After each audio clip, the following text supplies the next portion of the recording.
Hi, you're listening to Java with Jen with your host, Jenilee Samuel. On this show, I bring the simplicity of hearing God's voice into everyday life in a no-nonsense, authentic, and super practical way. With coffee in hand and real life in our faces, let's do this. Hey everybody, thanks so much for coming back to another episode here at Java with Jen. I have an honored, esteemed guest with us today. His name is Mr. Scot McKnight. Some of you may know of him because he is a prolific author. He is a professor, a theologian. He's well known in Christian circles, many Christian circles, but one of his, I don't know if it's a super recent book, but one of his books that for me is a recent find is A Church Called Tov, and that's the one we're going to focus in on today, which is about how to replace and heal from toxic church culture and bring in healthier church culture.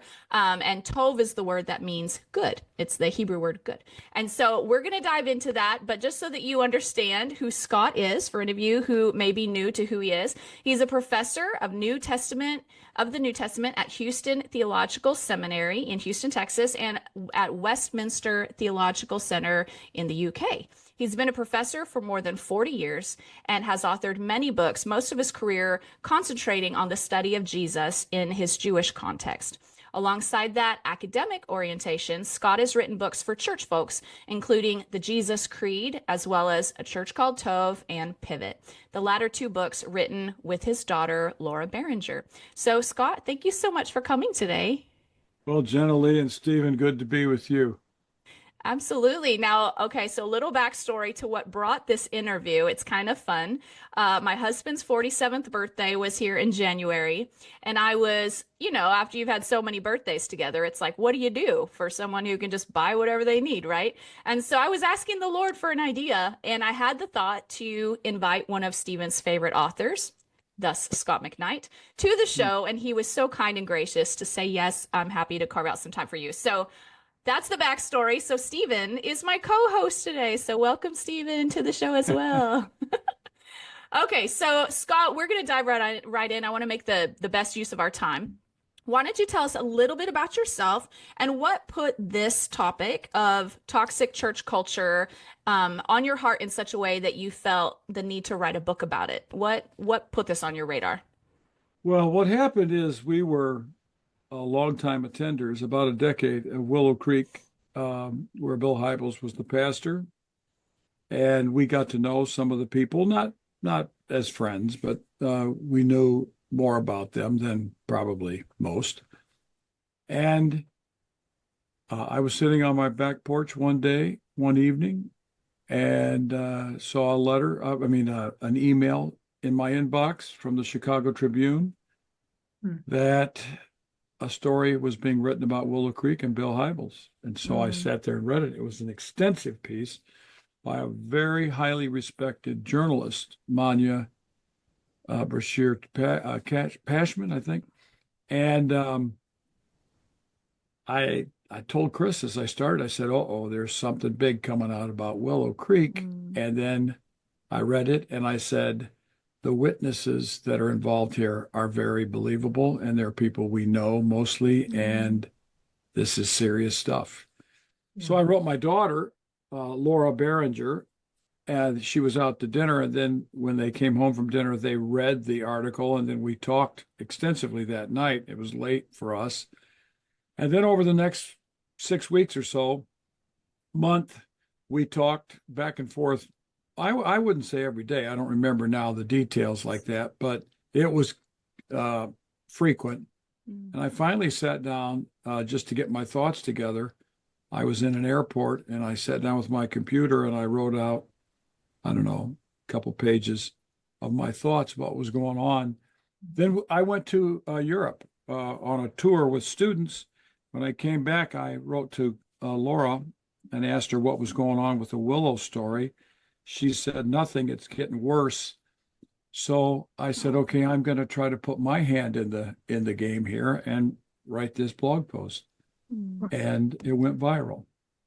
And it was an evaluation, not so much a critique and judgment, that the stories are true by these women. They're not lying. And we need to start talking about more goodness in a church. And people resonated with this word goodness. And I was teaching not long after that, and I started to use the Hebrew word tov in classes, and students resonated with this. And I didn't really tell my daughter much about this because she wanted me to write about Willow Creek more and more. Then she said, Dad, you need to write a book. And I said, no, I want to write a book about Revelation.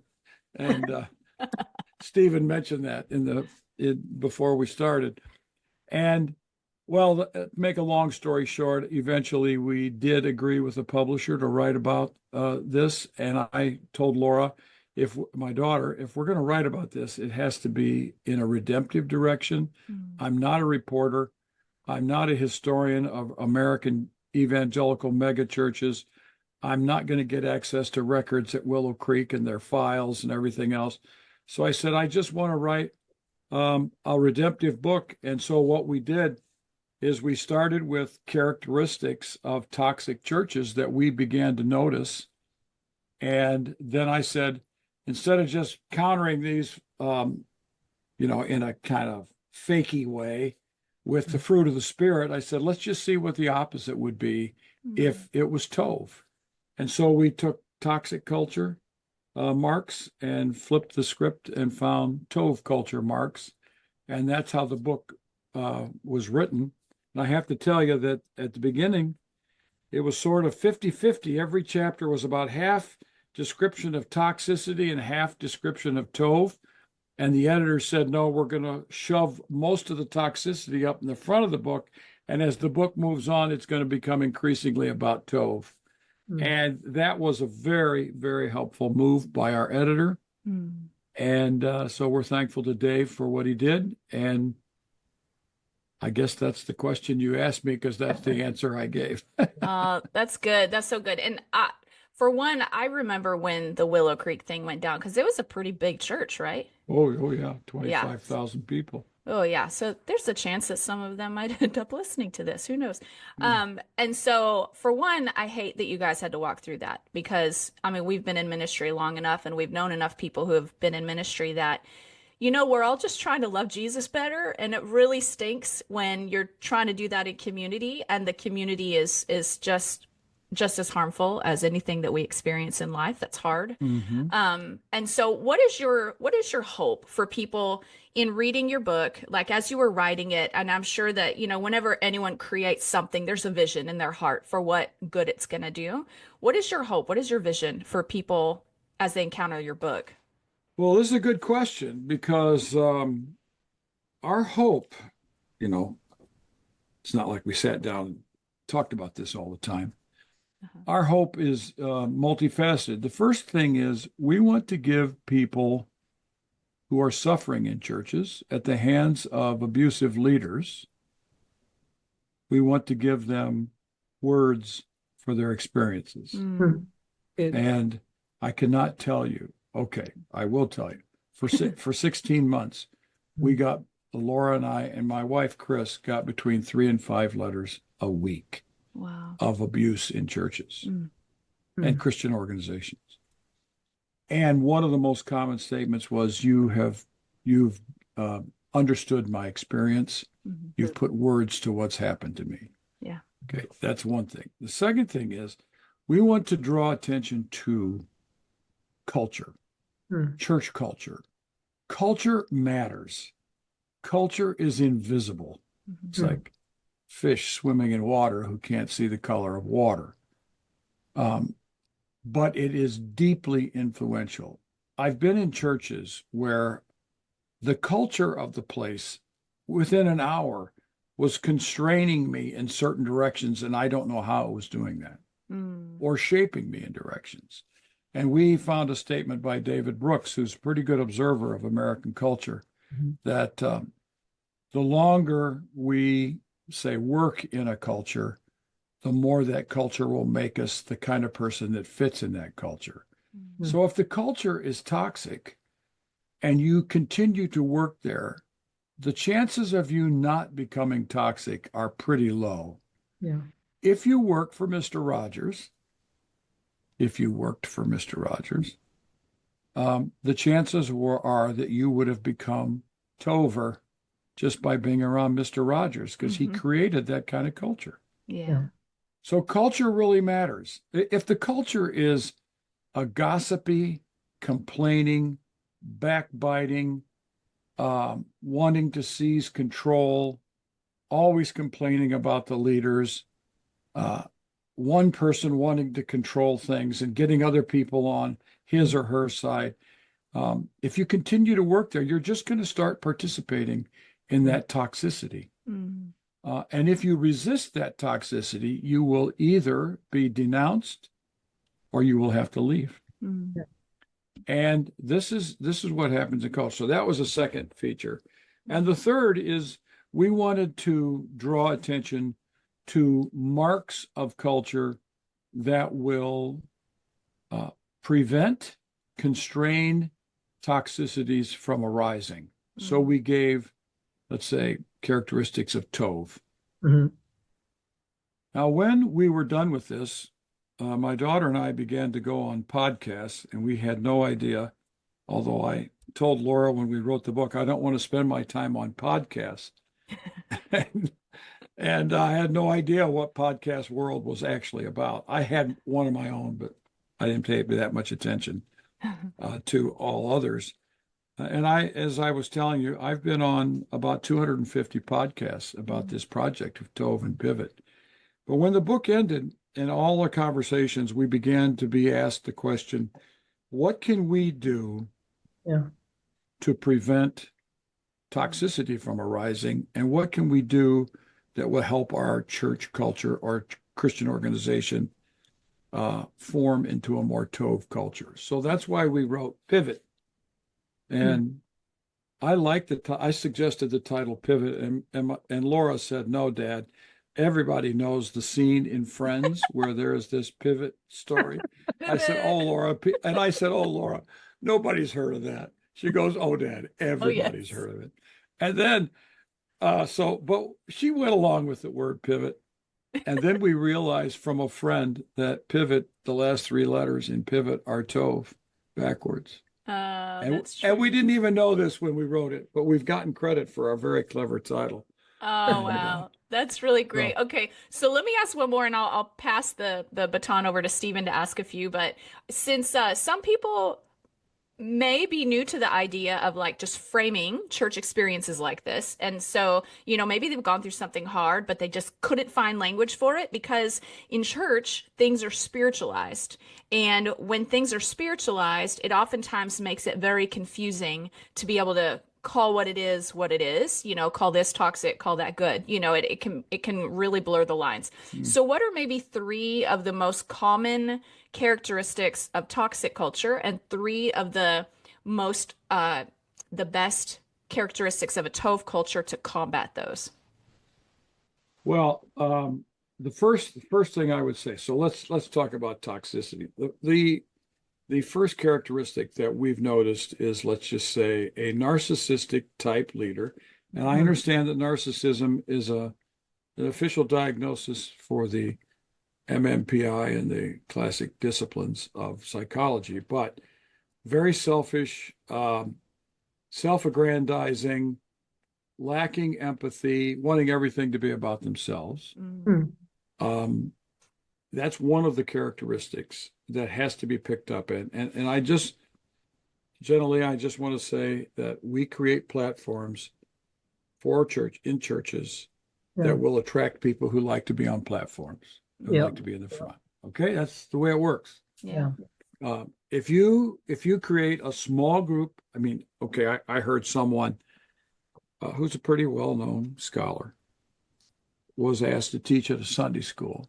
And he said, I will only teach if there are at least 500 people present. Oh. And I thought, it's a Sunday school. What are you asking about?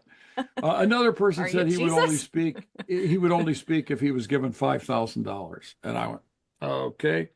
All right. So it attracts narcissism. A second thing is power really matters, but power is used in such a way that people are motivated by fear of the person with power.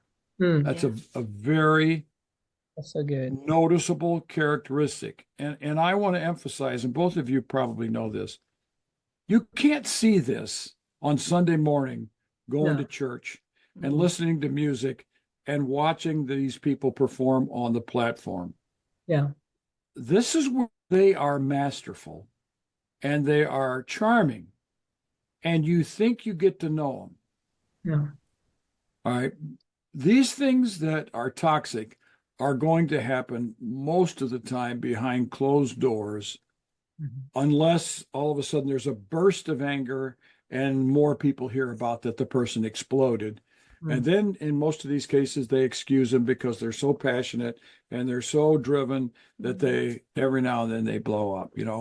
If you, as a basketball coach or a baseball coach, occasionally blow up at a call, I'm going to say, okay, that's what sports are like. All right. It's pretty intense. But if you're a pastor of Christian spiritual formation, Yeah. which all pastors ought to be, Mhm. then we are going to expect a little bit more out of those sorts of people. Yeah. All right. Now, third, this is a hard one. It is a hard one to pick for me, but a willingness to use false narratives to cover steps. In other words, to spin the story to protect the reputation of the church, which is usually the reputation of that individual pastor more than the church, because the church and the pastor are so identified that if the pastor goes down, the church goes down. If the church goes down, the pastor goes down.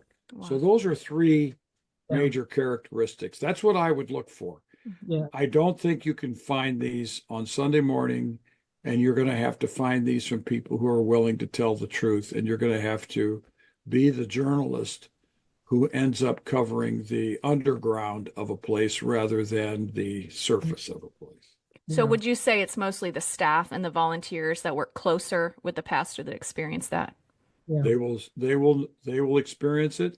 The closer the person is to the inner circle, these people always have an inner circle, the more likely that the inner people will see it. And in the last 3 years, I think this book came out in 2021. Maybe it was 2022. I don't know. That's the people who have contacted us. It's people who are faithful to the church, successful in a sense in the church. They've risen as leaders, as potential influencers in the church. And as they get closer to the inside, they begin to see things. And this is where the tension arises. They love the affirmation. They love the opportunity to serve. They love their newfound status in this community. They get to be on the platform. People know them. People are talking about them. And then they begin to see things. They can excuse the person.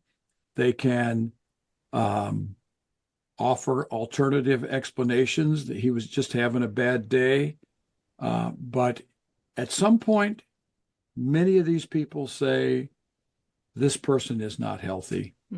And how did we get here? And how did I get in this position? Yeah. Yeah. Wow. And so what would be the three opposing characteristics that are Tov qualities? Okay, the opposite of a narcissist is a person who's empathic and sympathetic. Narcissists have no feelings for other people. They don't care. As long as that person supports them like a sycophant, they're perfectly happy with them. The minute they criticize them, they live in a world of shame, and the one thing they don't want to be is wrong or discovered as inadequate.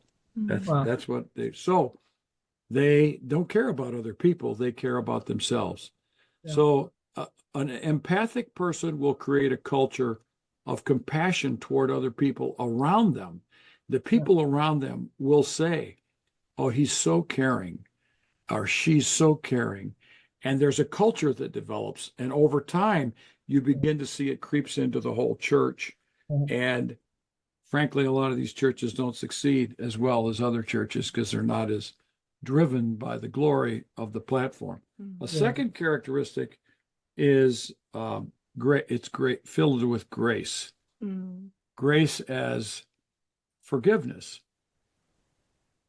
I mean, I know countless stories. I've heard countless stories of people making a mistake on the platform, wearing the wrong thing, showing up a few minutes late, and they are humiliated. They are reprimanded in front of everyone.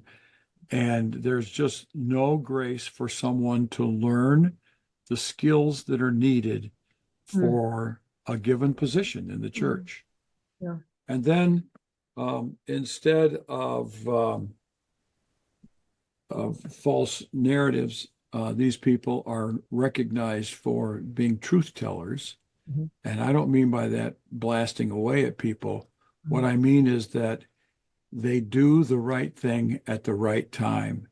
And when you say that wasn't right, to say that to that person, they say thank you and they apologize. They apologize to those people. They apologize. They tell the truth and they allow the light to shine in their inner darkness. Mm-hmm. And that inner light has a capacity to heal and to blow out the darkness. Yeah. So that's really good. Those are, That's really good. Go ahead, Stephen. I know you've got some questions lined up. So I think, and of course on our list, what should members do when they realize they're in a church culture? Because I think one of the key things of why people join a church community, we'd love to say it's because they love Jesus, but the truth is they are connected with people in the church community. So you can have maybe not a great worship team, maybe not a great pastor, but they're connected with families in the church. Their kids are friends and things like that. They're connected in church. So when they recognize they're in a toxic culture, I think a lot of times, just by virtue of trying to be honorable, trying to be respectful of authority, and of course the gravity of, this is a spiritual leader, we don't talk about them, we don't gossip, we don't slander. Like, how would someone recognize, as they recognize a church culture is toxic, how should they proceed in addressing that situation? this is a big one. I was saying, is that a big can of worms right there? It's a big one. Well, yes, it's a can of worms. But the first thing that we tell people is don't do anything unless you're in a healed state yourself. Okay. Because the minute you go forward, it's going to be a lot of blowback. Okay. Yeah. So the first thing is, what is your, let's just say, your emotional, psychological, and spiritual condition right now? Right. The second thing is, I think you should talk to a therapist before you talk to anybody else. Now, if you don't have a therapist, talk to someone who's a really good friend, who's wise, not someone who's angry all the time, but someone who's wise, who can say, I don't think that issue is so important, but I do think this issue that you're concerned about is more important. Let's focus on one thing. They offer wisdom at that. The third thing is, without trying to create a situation of gossip, keep your eyes open to see if you think there are other people who might have similar ideas. In other words, you might look to find out if some people who are in your position have also left the church. And you might want to have coffee with them to express that you miss them, that you care about them, you wonder if things are okay, and almost always they're going to start talking. So you might find some people who are with you on this. Because you're gonna feel like you're alone, because this is the way these people work, is they keep people sheltered from where the bad relations are. And then I would, if you are overly intimidated, you may not be able to talk to the senior pastor, or you might not be able to talk to that person. You want to find someone who is safe, that you can talk to on the inside of the inner circle of the church and say, I have a concern about this with this situation. What do you recommend that I do? All right. Now here's a big point. Don't expect to succeed.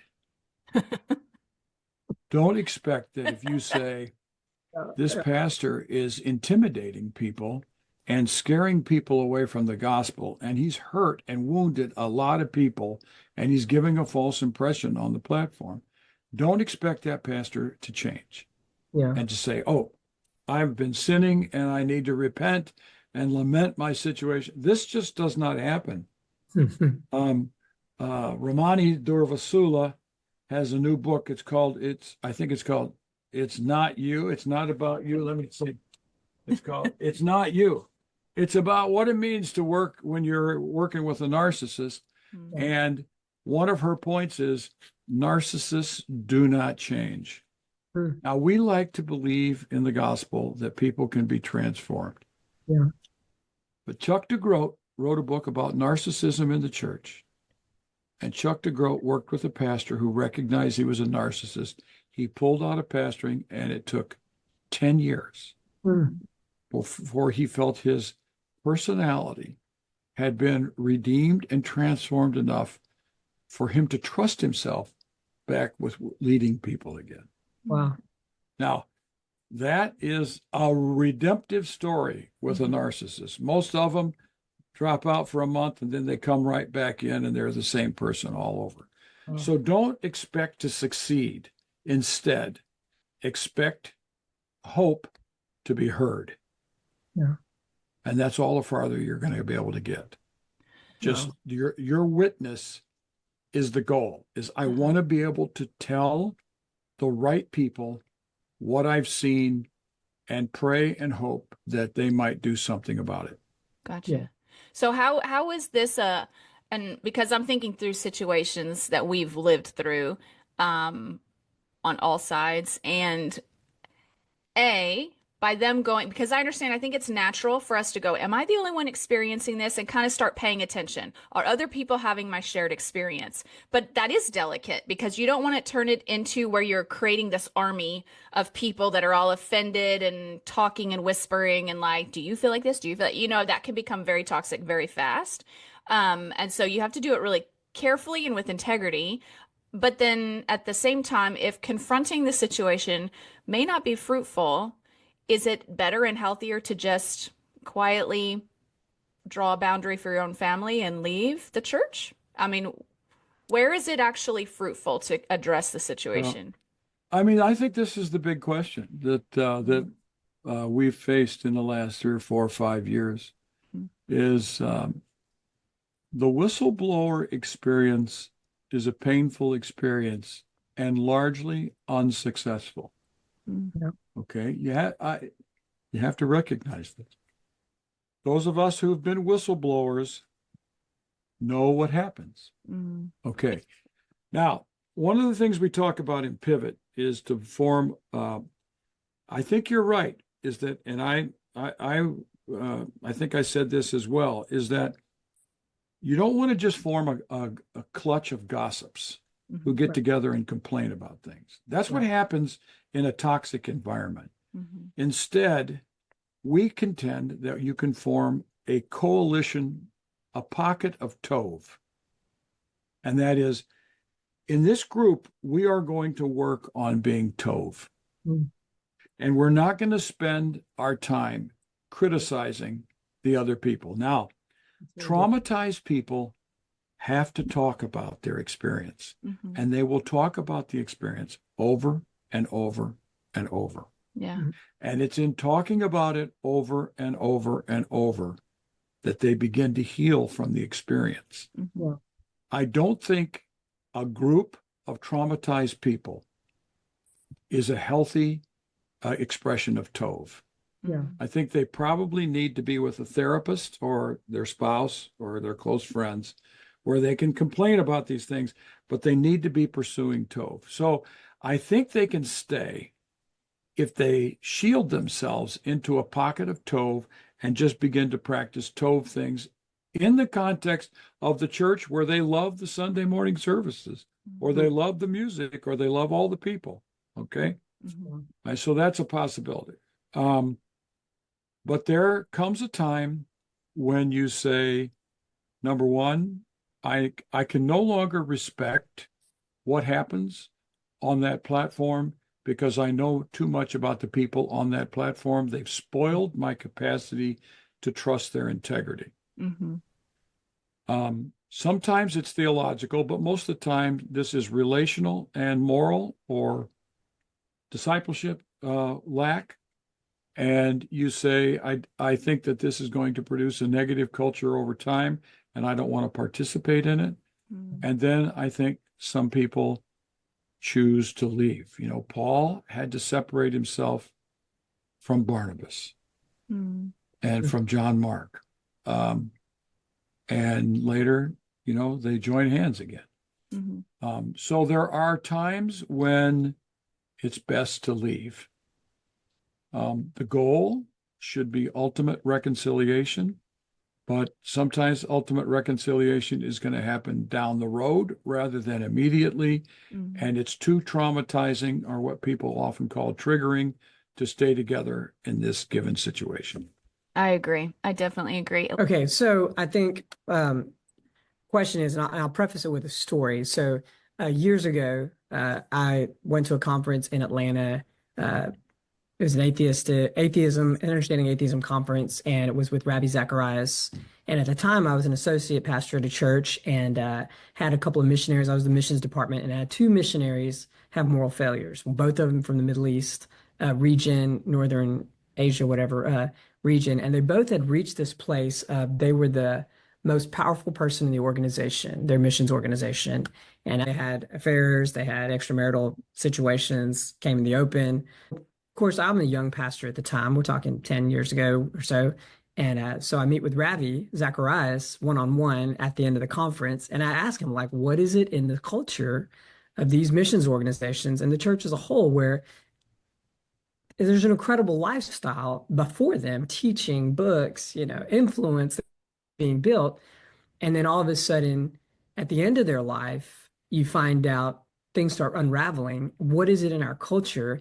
Which leads to this question is like, are megachurches really a biblical pattern of how churches should look? Because it seems like they all lead to the same place. No matter how great the leader is at the beginning, our American church model of megachurches keeps putting people at the top that more or less may have started out great, but they keep failing. So are we somewhat naive in thinking that the megachurch model is somehow biblical?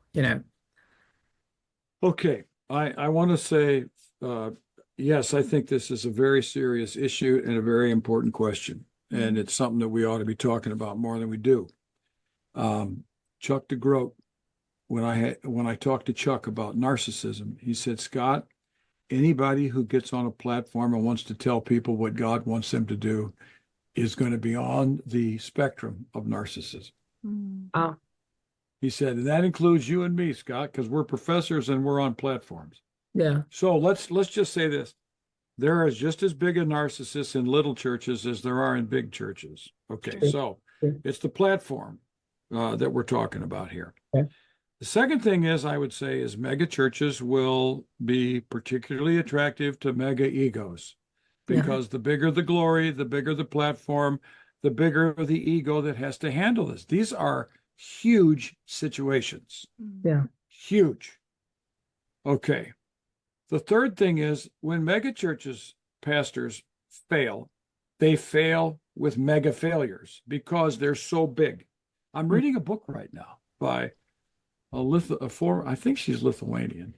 It's called Disgraced. It's the history of scandals by pastors in the 19th and 20th century. Wow. That sounds like a depressing book. It is depressing, but unfortunately, this is the world in which I have to live. I teach pastors. I talk about these things, and I thought, oh, this will be a good book to read. So from what I can tell, it's about one story per chapter. I haven't gotten deep enough into the book. But so there's a certain sense in which I don't think all megachurches fail at all. Right. But the ones that fail are so spectacular that you say, well, megachurch is the problem. I'm not quite convinced of that, because I have met some megachurch pastors with wonderful Tov character, from what I could tell, who have succeeded for a long time in the church world and have surrounded themselves with really good people, and it's a Tov culture. Right? And I've met pastors of small churches that are very egocentric and they could never succeed anywhere else because they're just mean-spirited, Yeah. and they just aren't going to get a big platform. Right. Okay.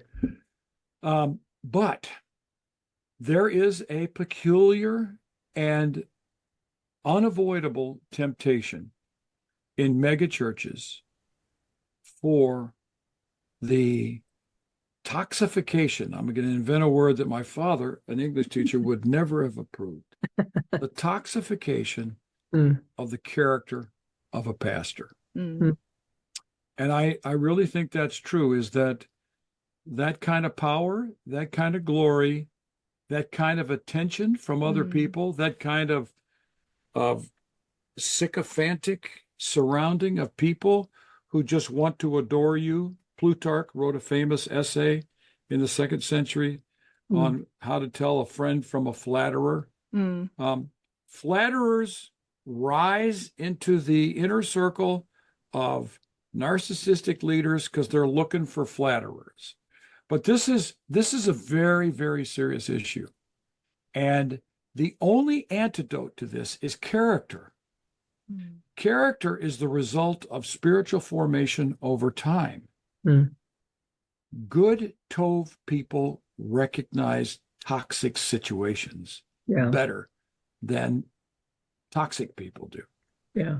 So Mr. Rogers would have heard something and said, that's just not sensitive.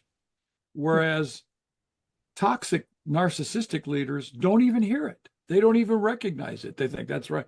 So I do believe that megachurch situations. Now, look, I know some megachurch pastors. I've been in some with some who fill the room with their presence, and that's not a compliment. I've been in others where I didn't even know they were there.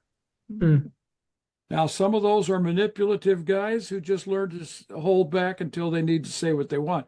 But others are humble. So it's about character. And character will permeate the inner circle over time. Yeah. But also toxic people around you can surround you in such a way that will toxify your own character. So we need to spend time in prayer. We need to spend time with the Bible. We need to have truth tellers, not flatterers around us. I think every pastor should have a therapist, Agreed. a good therapist. And I think every pastor needs to have people who don't give a rip about their glory, who will tell them what they think. And so say things like, that illustration you gave about yourself in the last sermon, it was so self-serving. Oh, I know you were trying to do, you were virtue signaling, but you thought you were telling a story. And if you say publicly, I don't want this to be about myself, well, it is. It becomes that way. It is about yourself. So you can't avoid it. And so you need to have people around you who can speak like that to you. Yeah. Now, I have a wife who's a psychologist who's way too shrewd for me to get by with anything. I do too. and because I'm a professor, and yeah, I've had some success as a professor, but I create classrooms. I try to create classrooms where students can disagree with me and push back. Pastors don't have that. One time I had a narcissistic pastor talk about professors who just sit there and pontificate. And I thought to myself, wow, you know what? That's not what happens in classrooms. Students raise their hand and disagree. Yeah. How many people get to raise their hand in your sermons and disagree with you? Yeah. And what happens? Do you listen to them? Yeah. Do you adjust? Do you ever say, I could be wrong on this? Do you ever say, I don't know? I need to go look at this? Are you ever wrong in board meetings? Do you ever practice the discipline of not knowing? Yeah. Just to say, we're going to talk about something. I don't know much about it. I need to listen to you folks. So, all right. I've said a few. That's good. Good. I thought it was pretty good though. That was really good. It was That's really good. I was over here chuckling because I was thinking on many conversations where I have been the shrewd accountability for my husband too Yes, when he's that's preaching. my Stephen, theology. go ahead and ask him this last question. I want to respect his time. You said, for those who've experienced toxicity in the church, what are some practical steps they can take to heal and find a healthy church community? And I think you hit on that a little bit as far as Yeah, creating pockets of Tov. yeah. Well, I think number one is people need to, let's say, become mindful and aware of their own feelings Hmm. of what's going on. And most of these people are going to need a therapist or someone who understands people really well to be able Yeah. to talk to, and not one time, but over time. Hmm. So I think the process of healing is going to begin with self-awareness and then processing that self-awareness with someone who can guide you or at least listen to you well enough to bring and ask the right questions to bring these things out of you to where you become, let's say, an agent in your own self-revelation Yeah. and insight. And then I think we need to surround ourselves with people who are Tov, Mm. who will be redemptive in our own lives and helpful. Most people who've experienced trauma, everybody who's experienced trauma is looking for safety. Yeah, Mm. that's They're true. trying to find a place. The Apostle Paul fled Corinth several times for Ephesus because Ephesus was safe and Corinth wasn't. Mm. And if you read 2 Corinthians 10 to 13, which you should never read as a pastor on Monday mornings, and you should never preach about it, is Paul was traumatized. Yeah. And I'm working on a book about this right now. And he was deeply wounded interpersonally. And he's sarcastic, he's ironical. He says he's not defending himself, but it's so obvious that he is. He calls them names. He labels people. All right. This is the sign of trauma. These are signs of trauma. Yeah.